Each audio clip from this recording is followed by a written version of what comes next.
This experiment has been put out now across a million people, millions of exposures, and there's never been kind of such a control group. I mean, it's so stinking cool. But also, I start to see unique patterns in the community emerge that are secondary to our community. You know, and again, let me reiterate, it's not the modeling of CrossFit that is wrong or mistaken or poor or broken. It is the athlete coming in, not doing the movement preparation, not doing the cool down, not doing the stretching, not doing the soft tissue mobilization, not dealing with their old junk from sitting at a desk for 10 years. That's the problem. But that uniquely sets us up into some kind of patterns or dysfunction that we start to see. A joint is healthy if I've got full range of motion, full loaded range of motion, and I can overpress or overextend. I can hang from a pull-up bar. I can press up. Not until those factors are met do I consider a joint normal and healthy, right? So if I'm like, oh, it's painful there, right? But I can do 100 pull-ups. Is that a healthy joint? Negative. Shoulder overhead is one of the absolute, just like vortices, black holes of pain and dysfunction all the time. So we have this physiologic range of motion. And you can figure out what that is from biomechanic textbooks, whatever. But you're thinking normal range of motion, degrees of freedom. It's how the joint moves in that relative to that normal movement of the limb.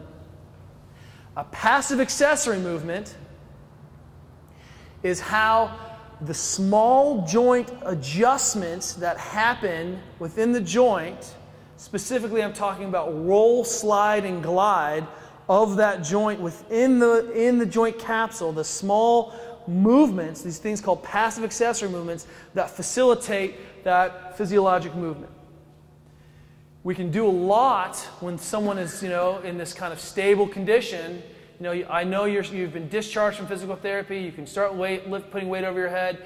And what does Glassman say? Let's grab a pole and flag pole and stretch. People talk about lifting their athletes up off the ground. They lay them down, right? So what am I doing? I'm stretching out and mobilizing tissues that may be blocking a physiological movement. Does that make sense?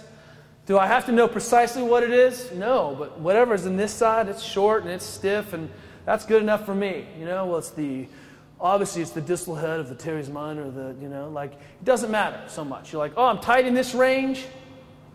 Let's mobilize in that range, right? This is a good concept for you guys to start to understand, be comfortable with, especially for this transitional athlete has a stretching program, who's cleared, and you know that they're fine overhead, but man, they're stiff, right? Well, spending a lot of time stretching their pecs out on the foam roller this way may help, but where are they having their problem? And so if you notice that someone happens to be limited in a range, my shoulders come forward as I do the push-up. Is this an okay shoulder position? No. We do see a lot of push-ups in this position? Sure we do. A lot of people have the tolerance to be here, but is that a good shoulder position? No, right? But it turns out they can't get their shoulders back, or maybe this is a position that requires a lot of flexibility in the front of the shoulder capsule. Can you see how that happens? Put your thinking caps on. So how do I start mobilizing in the range? Well, I don't have good physiologic range for extension, and so you're going to see a lot of compensation. Does that make sense? So on this example, the shoulder, and we'll start rolling into the shoulder as our test cases.